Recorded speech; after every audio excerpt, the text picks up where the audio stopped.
विषय में सभी को पता है। हम सभी किस विषय को लेकर आज यहाँ पर उपस्थित हुए। हमारे देश के प्रधानमंत्री नरेंद्र मोदी जी ने हम बहनों के आत्मविश्वास को, उनके सम्मान को बढ़ाने के लिए नारी शक्ति बंधन अधिनियम जब सदन में रखा तो विपक्ष के नेताओं को लगा डर। उन्हें लगा देश की आधी आबादी जब भारतीय जनता पार्टी और नरेंद्र मोदी जी के पक्ष में हो जाएगी तो उनकी जो कथनी और करनी है वो सामने आई। और इस विषय पे हम सभी आज अपने सांसद जी के विचार और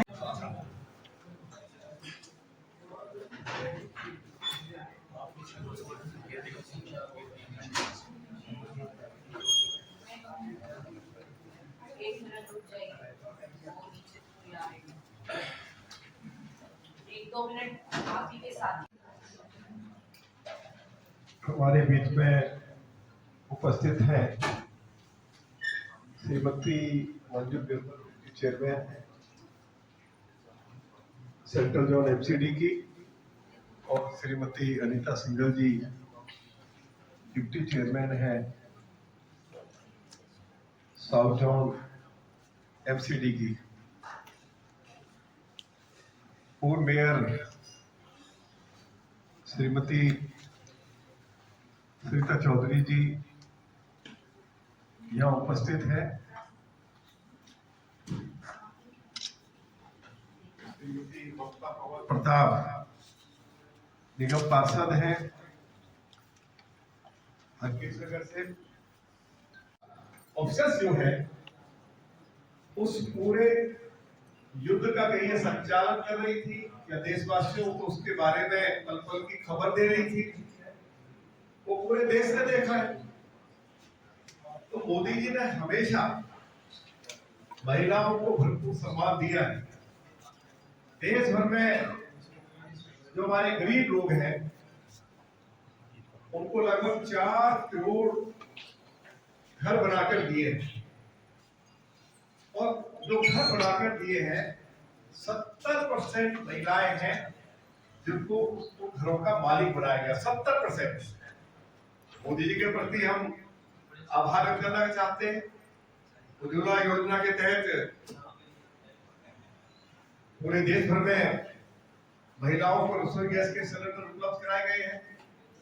और दिल्ली के अंदर भी हमारी सरकार ने, श्रीमती रेखा गुप्ता जी की सरकार ने होली और दिवाली पर, अब क्योंकि होली का त्योहार अभी संपन्न हुआ, मैनिफेस्टो में ये वायदा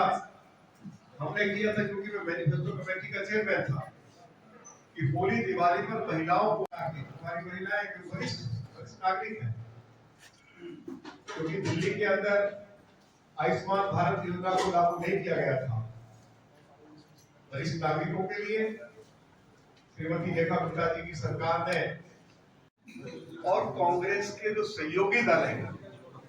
उन्होंने अनेकों बार ऐसे शब्दों का इस्तेमाल किया है जिनको हम अपनी जबान पर भी लाना नहीं चाहते हैं। और हैरानी की बात यह है, उन नेताओं के खिलाफ कभी भी,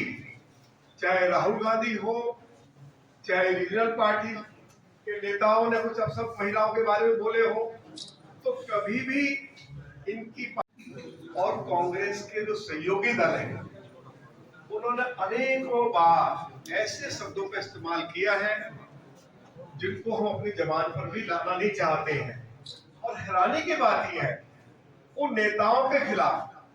कभी भी, चाहे राहुल गांधी हो, चाहे रीजनल पार्टी के नेताओं ने कुछ सब महिलाओं के बारे में बोले हो, तो कभी भी इनकी विचार उन्होंने रखा कि सभी बहनों से 16 तारीख से स्पेशल सभी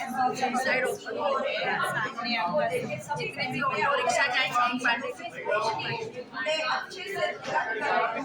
भरोसा देंगे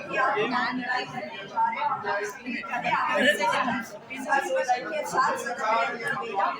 पक्ष के अंदर एनडीए के सारे सांसदों ने इस बिल को पास करने का अपना समर्थन किया, लेकिन एनडीए गठबंधन के सभी सांसदों ने इसका विरोध किया। वो मोदी जी का विरोध करते करते देश भर की बहनों का विरोध करने के लिए उठ गए और जिस तरीके से उन्होंने बहनों को मिलने वाले सम्मान अधिकार को उन्होंने रोका है, अपना प्रस्ताव रखकर वो बहने उनको सिखाएंगे और ये रोष आप आए दिन देख रहे हैं हर स्टेट के अंदर, हर गली में, हर मोहल्ले में बहनों के मन में हौसला है, रोष है, उनको मिलने वाले अधिकार को 40 साल पहले कांग्रेस की सरकार के साथ ही पिछले बहनों से वादा किया, उसी वादे को नरेंद्र मोदी की सरकार पूरा करना चाहिए। लेकिन फिर मुझे लगा नरेंद्र मोदी जी को क्रेडिट ना मिल जाए, भारतीय जनता पार्टी को क्रेडिट ना मिले, इसी मंशा से उन्होंने बहनों का विरोध करने देश का विरोध करने को तैयार हो गए और आज इस बिल को लेकर वो भूल गए कि वो मोदी जी का विरोध कर रहे हैं। वो आज देश की बहनों को 50% की आबादी जो उनको वोट देती थी उसका विरोध उन्होंने शुरू कर दिया है। इसका विरोध का खामियाजा तो बदला इससे लेंगे, हम हिंदुस्तान की नागरिक हैं और अपने अधिकार लेना चाहती हैं और जिस तरीके से हर ब्लॉक के अंदर इसका विरोध हो रहा है के माध्यम से इस विरोध की जो उनसे निकलने वाली जो इनकी हाय है वो हाय कहीं ना कहीं उन सभी सांसदों को रात को सुनने नहीं देगी। उस सपने में भी उनका यह विरोध जो है उनको जगाने वाला है, इसके लिए वो तैयार रहे। इसके साथ ही देश की बहनों को आज भी बिल गिराने के बाद भी एनडीए गठबंधन के लोगों ने, सांसदों ने जो इसका विरोध किया उसके बाद भी नरेंद्र मोदी जी के ऊपर भरोसा है बहनों का और ये भरोसा 29 के इलेक्शन से पहले किसी न किसी रूप में दिखाई देगा। मैं सभी अगर ये बिल 29 से पहले किसी न किसी रूप में पास नहीं